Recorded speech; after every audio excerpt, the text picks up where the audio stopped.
Hello बच्चों। अभी हम लोगों ने जो किया है ईएमआई में इलेक्ट्रोमैग्नेटिक इंडक्शन में वो क्या क्या किया है। हमने कर लिया है मोशनल ईएमएफ, बहुत सारे चीज़ें हमने किया है। जैसे मोशनल ईएमएफ, मोशन के कारण जो ईएमएफ होता है वो। और हमने किया है सेल्फ इंडक्शन, जिसमें एक कॉइल होता है, उसमें ईएमएफ इंड्यूस हो जाता है और बाद में करंट भी इंड्यूस हो जाता है। और दूसरा किया है उसके आगे हम लोगों ने म्यूचुअल इंडक्शन किया है, जहाँ दो कॉइल मिल करके काम करते हैं। ठीक है, तो एक्चुअली म्यूचुअल इंडक्शन के प्रिंसिपल पे ही बेस्ड है ट्रांसफार्मर। ठीक है, तो सबसे पहले ट्रांसफार्मर की ना प्रिंसिपल पता होनी चाहिए। तो अगर कोई पूछे what is the principle of transformer, क्या बोलेंगे हम लोग? It works on the principle of mutual induction in which flux created by the primary coil is just reaching to the secondary one and EMF and hence current is induced in the secondary which is further used by any appliances. ठीक है, actually ये transformer जो है बहुत जगह होता है। Transformer आप लोगों ने रोड के किनारे देखा होगा, पोल लगे होते हैं, ट्रांसफार्मर लगा होता है, राइट, वहां से वायर लगे होते हैं। और आपकी जो स्टेबलाइजर है वो भी, उसमें भी ट्रांसफार्मर है, राइट। तो बहुत जगह ट्रांसफार्मर, उसके बिना कुछ काम हो नहीं सकता है। तो ट्रांसफार्मर के साथ साथ और भी कंपोनेंट उसमें लगे होते हैं, राइट। तो बेसिकली इसका काम क्या है? ट्रांसफार्मर का काम यही है, हाई को लो वोल्टेज बनाना और लो वोल्टेज को हाई वोल्टेज बनाना, जो मैं आगे आपको बताने वाला हूँ। तो सबसे पहले मैं यही बात बोलता हूँ बच्चों, जब भी आप लोग वीडियो देखो पेन और नोटबुक के साथ, क्योंकि नोट्स बनाना जरूरी है। मैं बार बार कहता हूँ, हर एक वीडियो में कहता हूँ कि नोट्स बनाना जरूरी है बच्चों। अब आप पेन लेके नहीं बैठोगे, कॉपी लेके नहीं बैठोगे, उसकी वीडियो देखोगे तो it's not of any help, it's सब वेस्ट हो जाएगा फिर, राइट। और जब भी आपको वीडियो अच्छा लगे तो आप जरूर लाइक करो, सब्सक्राइब करो, कमेंट करो। अपने दोस्तों को भी बोलो कि लाइक करें, सब्सक्राइब कर लें, कमेंट कर लें, और अपने कन्वीनियंट टाइम पे आप स्टडी कर सकते हो। ठीक है बच्चों, इसके लिए टाइम बाउंडेशन नहीं है। आजकल स्कूल भी जाने को नहीं मिलता है, आपको घर पे ऑनलाइन क्लासेस हो रही है, तो सभी अपने अपनी जगह बिजी हैं। तो यहाँ एक ऑप्शन होता है कि चलो वीडियो है, पढ़ लेंगे जल्दी जल्दी जब भी टाइम मिले, and make a note of it. तो सबसे पहले ट्रांसफार्मर प्रिंसिपल आपको पता होना चाहिए। It works on the principle of mutual induction in which flux created by one coil transforms the reaches to the other coil and the EMF and hence electricity is induced in the secondary coil. ये होता है इसका basic principle. ठीक है, उसके बाद हम लोग इसको आगे एक्सप्लेन करने वाले हैं।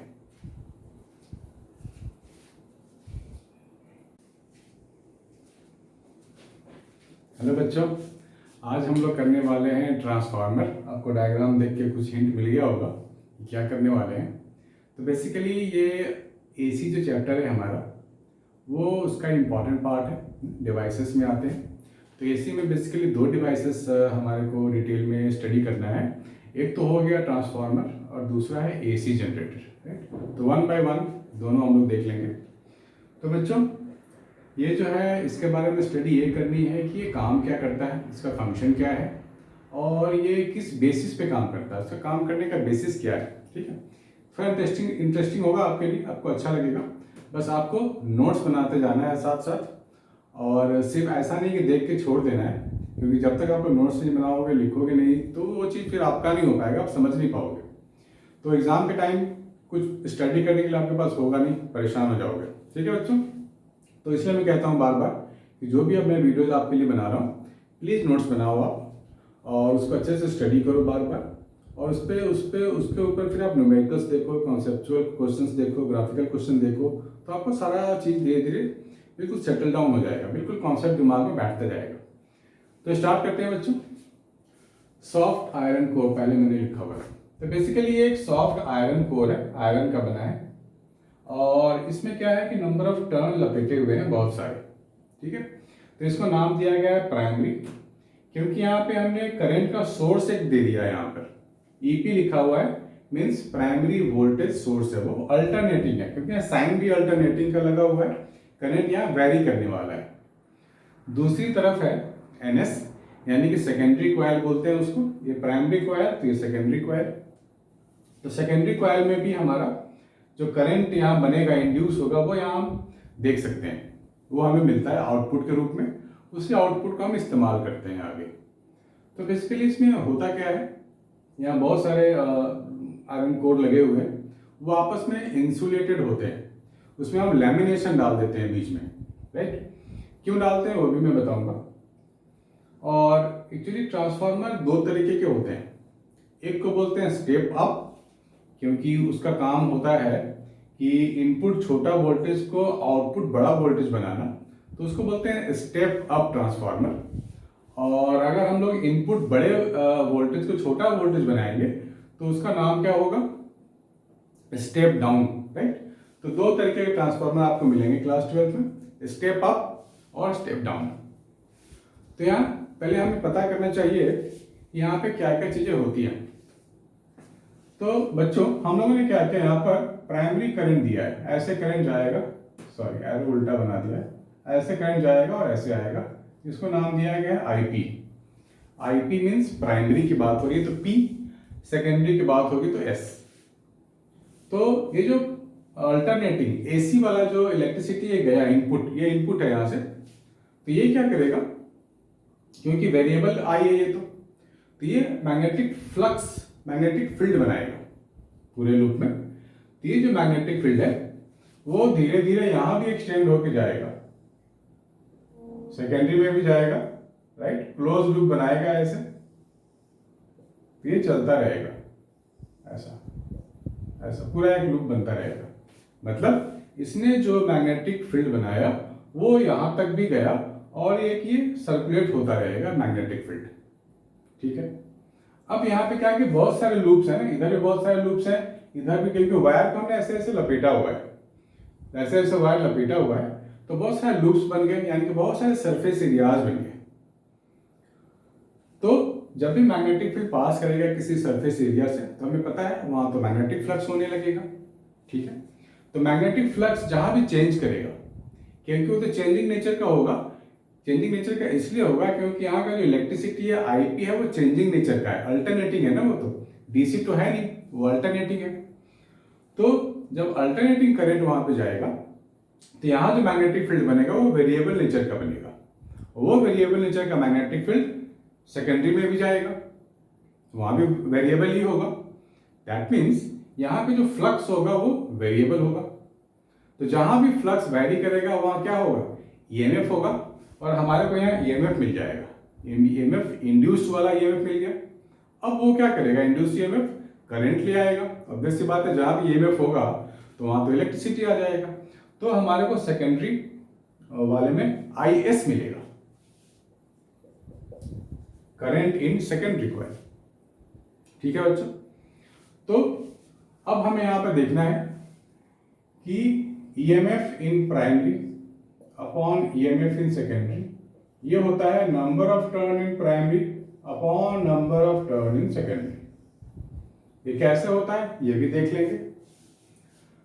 अब यहां जो मैग्नेटिक फ्लक्स था वही मैग्नेटिक फ्लक्स यहां सेकेंडरी में जाता है, ठीक है। तो यहां पर बहुत सारे टर्न्स हैं प्राइमरी कॉइल में, उसको नाम दे दिया गया है NP, total number of turn कुछ होगा। तो हमें पता है बच्चों कि फ्लक्स क्या होता है, directly proportional to number of turns होता है। तो अगर मैं प्राइमरी की बात करूं तो मैं क्या लिखूंगा, number of turn in primary directly related है, या फिर अगर मैं सेकेंडरी की भी बात करूं तो डायरेक्टली रिलेटेड है number of turns in the secondary.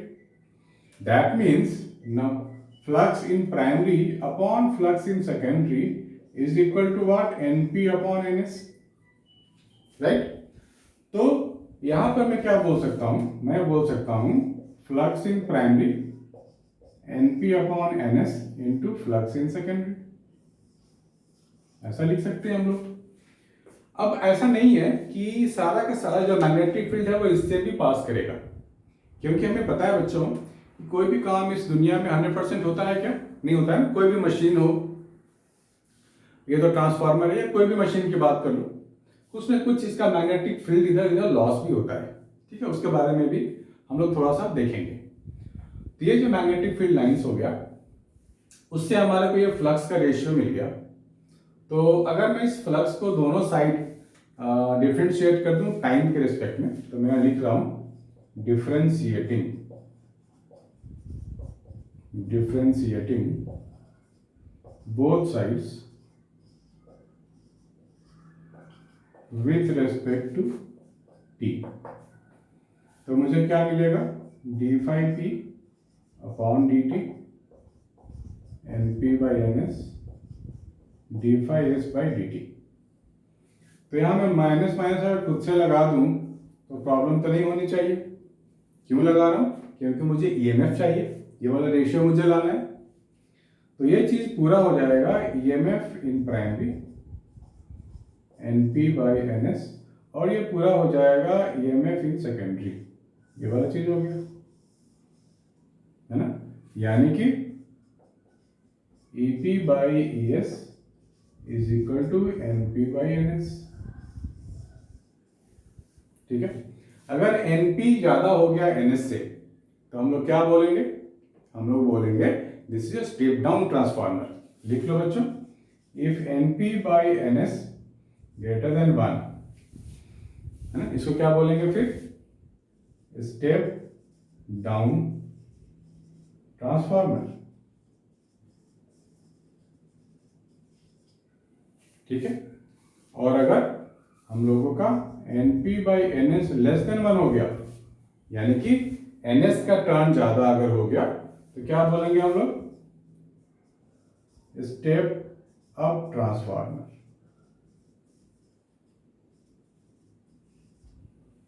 ठीक है बच्चों, और ये जो N P by N S है, इसको के के नाम से भी जानते हैं, ट्रांसफॉर्मेशन रेशियो बोलते हैं, के। ठीक है बच्चों, ट्रांसफॉर्मेशन रेशियो। अब ये जो सॉफ्ट आयरन कोर आपको दिख रहा है, वो बेसिकली क्या होता है, लैमिनेटेड होता है, लैमिनेटेड होता है। अब वो लैमिनेटेड क्यों होता है, ऐसा क्यों जरूरत पड़ती है लैमिनेट करने की। तो बच्चों यहाँ पे क्या है कि होता क्या है कि जैसे ये मैग्नेटिक फील्ड हर एक जगह हो गया है, पूरे ट्रांसफार्मर में होता है, तो यहाँ पे भी अगर मैं कोई अगर लूप एज्यूम कर लूँ ऐसा, तो क्या होगा, कोई लूप तो है ही सब जगह, तो वहां से मैग्नेटिक फील्ड लाइन पास कर रहा है, यहाँ भी मैं कोई लूप एज्यूम कर लूँ तो यहाँ से मैग्नेटिक फील्ड लाइन पास कर रहा है। तो यहाँ जहाँ पे भी लूप हो और मैग्नेटिक वेरिएबल मैग्नेटिक फील्ड हो, तो वहां पे ईएमएफ होगा, ईएमएफ होगा तो क्या होगा, एडी करंट होगा। वहां पे जहां पे मैग्नेटिक फ्लक्स चेंज करेगा वहां क्या होगा बच्चों, एडी करंट होगा। ठीक है, यानी कि एडी करंट भी बनने लग गया बहुत सारी जगहों पे। तो वो एडी करंट क्या करता है, ट्रांसफार्मर को हीट कर देगा।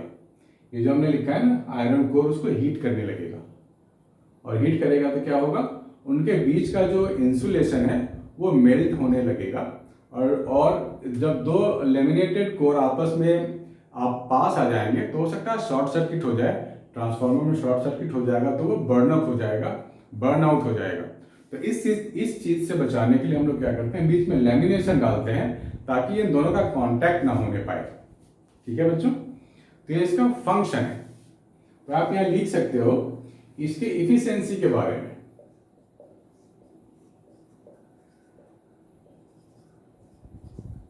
राइट, इफिशियंसी क्या होता है, इफिशियंसी होता है आउटपुट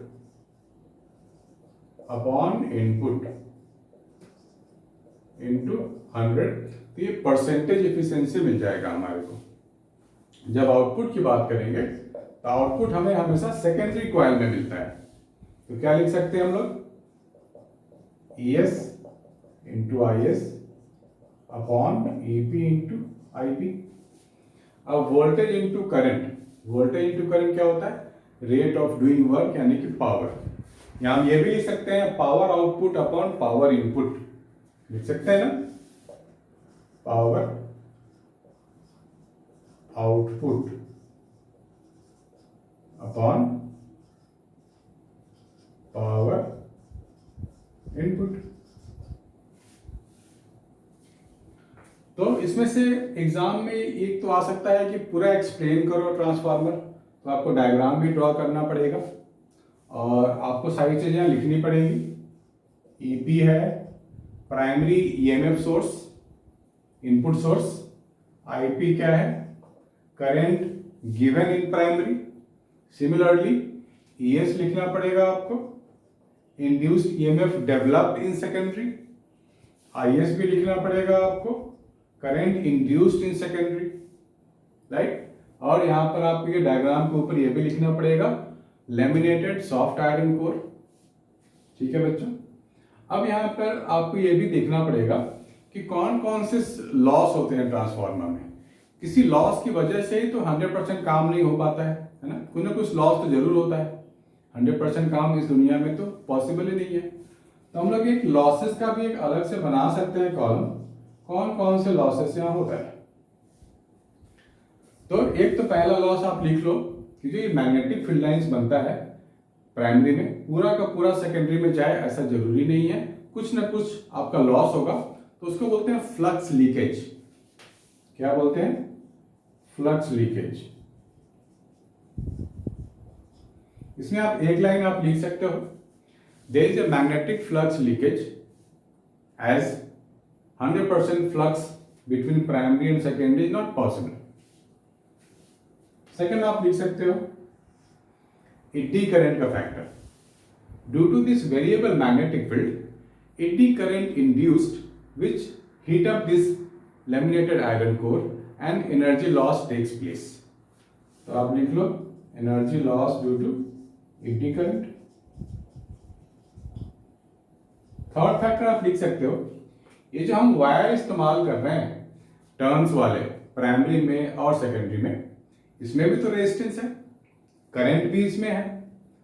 तो ये जो हम लोग वायर इस्तेमाल कर रहे हैं उसमें भी वायर बिकम्स हीट और एनर्जी लॉस होना शुरू हो जाता है। तो यहां लिख सकते हैं connecting wires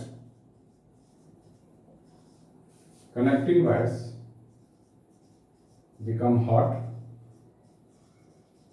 and power loss takes place in terms of heat energy.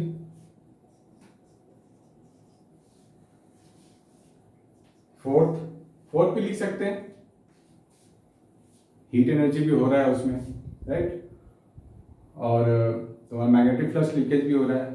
तो ट्रांसफार्मर क्या करता है, थोड़े यूज के बाद, थोड़े टाइम के बाद वो हमिंग नॉइज भी आने लगता है। तो हम ये बोल सकते हैं कि जो हमने एनर्जी दिया वो हीट में इस्तेमाल हो रहा है, कुछ नॉइज में भी चला जाए, नॉइज में भी वेस्ट हो रहा है। तो यहां आप लिख सकते हो हमिंग नॉइज।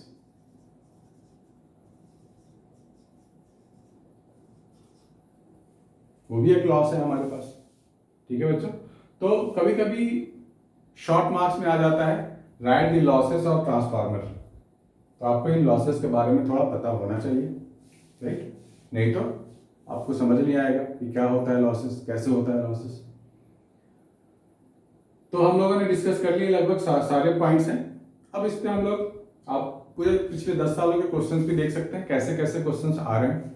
कभी इफिशिएंसी से रिलेटेड भी आता है, कभी ये इस रेशियो के ऊपर क्वेश्चन आएगा, कभी इस फ्लक्स के ऊपर आएगा, कभी लॉसेस के बारे में आएगा, राइट, कभी पूछा जाएगा व्हाई इट इज लेमिनेटेड। तो बहुत सारी चीजें इसमें से आने को है, तो आपको डिटेल स्टडी करनी चाहिए और इसको अच्छे से नोट्स बना लो आप लोग, ताकि कहीं भी आपको कोई भी दिक्कत नहीं हो, स्मूथली आपका स्टडी हो जाए। ठीक है बच्चों। और इन केस ऑफ डाउट आप हमेशा पूछ सकते हो any time 24/7, there is no any limitation at all, but please study hard और पूरा इसको स्टडी करना। ऐसा नहीं कि हमने शॉर्टकट मार लिया है तो उसमें आपका नुकसान हो जाएगा। ठीक है बच्चों, please note it down. Thank you.